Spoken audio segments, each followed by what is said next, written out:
మాజీ ముఖ్యమంత్రి వర్యులు, అలాగే మన అనంత నగర అభివృద్ధి ప్రదాత, పేదల పెన్నిధి అయినటువంటి శ్రీ వైకుంఠం ప్రభాకర్ చౌదరన్న గారి ఆధ్వర్యంలో జరుగుతున్నటువంటి ఈ ఆత్మీయ సదస్సుకు విచ్చేసినటువంటి సభను అలంకరించినటువంటి అధిరథ మహారథులందరికీ, అలాగే ఈ ఆత్మీయ సదస్సుకు విచ్చేసినటువంటి ముస్లిం మైనార్టీ సోదర సోదరి అందరికీ పేరు పేరున ప్రత్యేక ధన్యవాదాలు తెలియజేసుకుంటూ, ఇవాళ చూస్తూ ఉన్నాం మనం గడిచిన 4 సంవత్సరాల నుండి యావత్ ఆంధ్ర రాష్ట్ర ముస్లిం మైనార్టీల మనోభావాలు దెబ్బతిన్నాయి.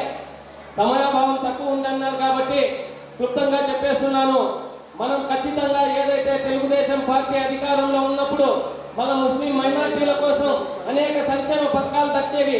ఆ సంక్షేమ పథకాలన్నీ నిర్వీర్యమయ్యాయి. మనకు సప్లాన్ లేదు, ఇస్లామిక్ బ్యాంక్ లేదు, ఇలా చెప్పుకుంటూ పోతే జీవనోపాధి కోసం కనీసం సబ్సిడీ రుణాలు కూడా లేవు.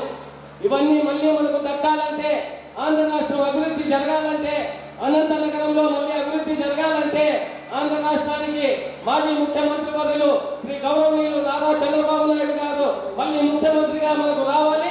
అలాగే అనంత నగర నియోజకవర్గానికి మన మాజీ శాసనసభ్యులు శ్రీ వైకుంఠం ప్రభాకర్ చౌదరన్న గారే మనకు ఎమ్మెల్యేగా రావాలని చెప్పి కోరుకుంటూ, నాకు ఈ అవకాశం ఇచ్చిన పెద్దలందరికీ మరోసారి ధన్యవాదాలు తెలియజేసుకుంటూ సెలవు తీసుకుంటాను.